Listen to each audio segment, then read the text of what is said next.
Mirai సినిమాకు ఊహించని ఎదురు దెబ్బ తగిలింది. విడుదలైన మొదటి రోజు సాయంత్రానికే హెచ్డి క్వాలిటీ ప్రింట్ పైరసీ ద్వారా బయటికి వచ్చింది. ఈ లీక్ తో కలెక్షన్స్ పై దారుణమైన ఎఫెక్ట్ పడుతోంది. ఎందుకంటే ప్రేక్షకులు థియేటర్లకు రాకుండా ఆన్లైన్లో ఉచితంగా సినిమా చూస్తారు. ఈ పరిస్థితి మిరాయ్ టీం ఆశలను దెబ్బతీస్తోంది.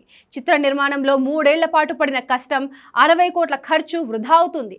పైరసీ ఇలా కొనసాగితే సినిమా ఫ్యూచర్ ఏమవుతుందో అనే కంగారులో వాళ్ళు ఎక్కువైంది.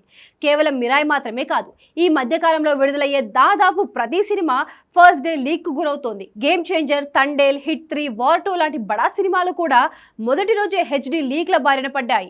ఇది ఇండస్ట్రీకి తీవ్ర నష్టం కలిగిస్తుంది. పైరసీ కాకుండా అడ్డుకోలేకపోతున్నామంటూ నిర్మాతలే ఒప్పుకుంటున్నారు. దానికి కారణం పైరేట్ వెబ్సైట్లు 100కి పైగా ఉండడమే. ఇవి సినిమాలను విడుదలైన కొన్ని గంటల్లోనే అప్లోడ్ చేస్తున్నాయి. ఈ భయానక ట్రెండ్ దర్శక నిర్మాతలతో పాటు హీరోల ఏళ్ల కష్టాన్ని గంగలో కలిపేస్తుంది. సినిమా రిలీజ్ కు ముందు లీక్ భయం, విడుదలైన తర్వాత పైరసీ భయం టీంను వెంటాడుతోంది. 2024లో టాలీవుడ్ పైరసీ వల్ల దాదాపు 3,700 కోట్ల నష్టం వాటిల్లిందని ఓ అంచనా వేశారు. ఇది లాస్ట్ ఇయర్ వచ్చిన సినిమాల బాక్సాఫీస్ కలెక్షన్స్ కంటే ఎక్కువ. ఈ నష్టం వల్ల నిర్మాతలు పెద్ద బడ్జెట్ సినిమాలు తీయడానికి భయపడుతున్నారు. ఓటీటీ ప్లాట్ఫామ్లో లీక్ అయిన సినిమాలకు తక్కువ ధరలు ఆఫర్ చేస్తున్నాయి. రెవెన్యూ మరింత తగ్గిపోతుంది. ఈ పరిస్థితి ఇలాగే కొనసాగితే చిన్న నిర్మాణ సంస్థలు మూతపడే ప్రమాదం ఉంది. డిజిటల్ కాపీరైట్ చట్టాలు ఎంత భయంకరంగా ఉన్నా కూడా పైరసీ వచ్చే దారులు మాత్రం అస్సలు రావడం లేదు.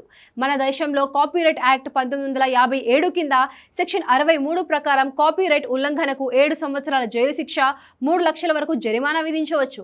అదేవిధంగా సమాచార సాంకేతిక చట్టం 2000 సెక్షన్ 66 ప్రకారం డిజిటల్ కంటెంట్ ను పర్మిషన్ లేకుండా షేర్ చేయడం, డౌన్లోడ్ చేయడంపై కఠిన శిక్షలు విధించవచ్చు. అయితే ఈ చట్టాల అమలు సమర్థవంతంగా జరగడం లేదు. అందుకే పైరసీ సైట్లు విదేశీ సర్వర్ నుంచి అప్డేట్ చేస్తున్నాయి. దాంతో కాపీరైట్ చట్టాలు ఉన్నా ఏమీ చేయలేకపోతున్నారు.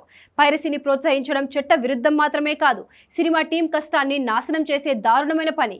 ప్రేక్షకులు థియేటర్ అనుభవాన్ని మిస్ చేసుకుంటున్నారు.